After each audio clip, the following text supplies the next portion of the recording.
തീർച്ചയായിട്ടും ഇത് ചിന്തിക്കേണ്ട വിഷയമാണ്. ആദ്യമേ തന്നെ പറയട്ടെ, മുടി കൊഴിച്ചിൽ എന്തായാലും ഉണ്ടാകും. ചിലർക്ക് കൂടുതൽ, ചിലർക്ക് കുറവ്. നമുക്ക് തിരഞ്ഞു പിടിക്കാൻ പറ്റില്ല. ഒരു നിയമം കൊണ്ടുവരുമ്പോൾ, പൊതുസമൂഹത്തിൽ അതിനെ നടപ്പിലാക്കുമ്പോൾ അത് ദ വേഴ്സ്റ്റ് കണ്ടീഷൻ മനസ്സിൽ വെച്ചുകൊണ്ടാണ് ഒരു റൂൾ ഫ്രെയിം ചെയ്യുന്നത്. വേറൊരു രീതിയിൽ പറഞ്ഞു കഴിഞ്ഞാൽ, ഇന്ന് നമുക്ക് ഏവർക്കും കണ്ണ് കാണാം, പച്ച, നീല, ചുവപ്പ് എന്നിങ്ങനെയുള്ള നിറങ്ങളെല്ലാം തന്നെ വ്യത്യസ്തമായിട്ട് നമുക്ക് തിരിച്ചറിയുവാൻ സാധിക്കും. കളർ ബ്ലൈൻഡ് ആയിട്ടുള്ള ഒരുപാട് ആൾക്കാരുണ്ട്. പക്ഷേ അവരടുത്ത് പോയി പറയുകയാണ് red light, green light, amber എന്നൊക്കെ പറഞ്ഞിട്ട് ഉണ്ടല്ലോ, അതിന് ഞങ്ങൾക്ക് കാണാൻ പറ്റുന്നില്ലല്ലോ, നിങ്ങൾ വിവേചനം നടത്തുകയാണോ, ഡിസ്ക്രിമിനേഷൻ ആണോ എന്ന് പറഞ്ഞ് തർക്കിച്ചാൽ എങ്ങനെ ഇരിക്കും? ഏവരും ചിന്തിക്കുക. അപ്പോൾ എനിക്ക് മുടി കൊഴിച്ചിലില്ല, ബാക്കിയുള്ളവർക്ക് ഉണ്ടാകാം, അതുകൊണ്ട് എനിക്ക് പറ്റില്ല എന്ന് പറയരുത്. അതിന് വേണ്ടിയിട്ടാണ് ഈ ഒരു എക്സാമ്പിൾ. അങ്ങനെ മുടി കൊഴിച്ചിൽ അത് എന്തിന് കാരണമാകുന്നു? ഇല്ലെങ്കിൽ കാറ്റത്ത് മുടി താഴെ വീഴും. താഴെ വീഴുന്ന മുടി അവിടെയുള്ള ക്ഷേത്രത്തിലുള്ള കലശം, പൂജിക്കുവാനായിട്ട് വെച്ചിട്ടുള്ള പൂക്കൾ, അതിൽ നിന്ന് പതുക്കെ പറന്ന് തിടപ്പള്ളി, നിവേദ്യ വസ്തു, ചന്ദനം മുതലായ എല്ലാ വസ്തുക്കളിലും എവിടെയാണോന്നറിയില്ല ഈ മുടി പോയി വീഴും. ഉറപ്പാണ്, കാറ്റത്ത് പോവും, നമ്മൾ ശ്രദ്ധിക്കാറില്ല.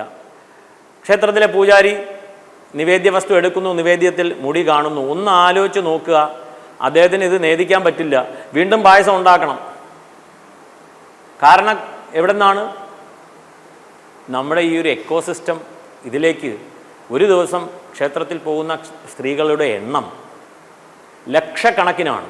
കേരളത്തിൽ അങ്ങോളം ഇങ്ങോളം ചിന്തിക്കുക, അല്ലാതെ ഒരാൾ ചെയ്യുന്ന പ്രവൃത്തി അല്ല ഇത്, ലക്ഷക്കണക്കിന്.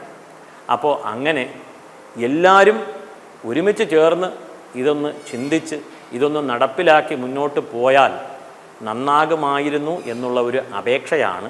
ക്ഷേത്രത്തിൽ നിന്ന് വെളിയിലിറങ്ങിയിട്ട് എന്ത് വേണമെങ്കിലും ആകാം. ബ്ലൂ ക്രോസ് എന്ന് ആൾക്കാർ പറയുന്നുണ്ട്. ഞാൻ മൃഗസ്നേഹിയാണെന്ന് പറയാറുണ്ട്.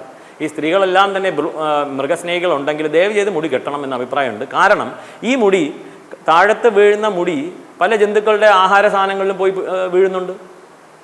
പിന്നെ ഞാൻ മൃഗസ്നേഹിയാണെന്ന് പറഞ്ഞിട്ട് കാര്യമുണ്ടോ? എന്നിങ്ങനെ പരിസ്ഥിതി മലിനീകരണത്തിൽ നിന്ന് തടയുവാനായിട്ട്, സാധിക്കുന്ന രീതിയിൽ തടയുവാനായിട്ട്, ഇനി വേറെ പ്ലാസ്റ്റിക് മലിനീകരണമുണ്ട്, ശബ്ദ മലിനീകരണമുണ്ട്, പുകയുണ്ട് എന്നിങ്ങനെ ഒന്നും പറഞ്ഞേക്കരുത്. ഇവിടുത്തെ വിഷയം ഇതാണ്.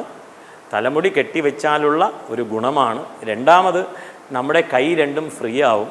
അമ്പലത്തിൽ പോയാൽ, അല്ലെങ്കിൽ അമ്പലത്തിൽ പോകുമ്പോൾ തലമുടി അഴിച്ചിട്ടാണെങ്കിൽ നമ്മുടെ കൈ ഇങ്ങനെ കൂപ്പി നിൽക്കാൻ പറ്റില്ല, മുടി വന്ന് മുഖത്തേക്ക് വീഴും. അതിനെ മാറ്റണം. രണ്ട് കൈ കൊണ്ട് ഇങ്ങനെ ആക്കിക്കൊണ്ടിരിക്കാൻ മാത്രമേ നമുക്ക് സാധിക്കുകയുള്ളൂ.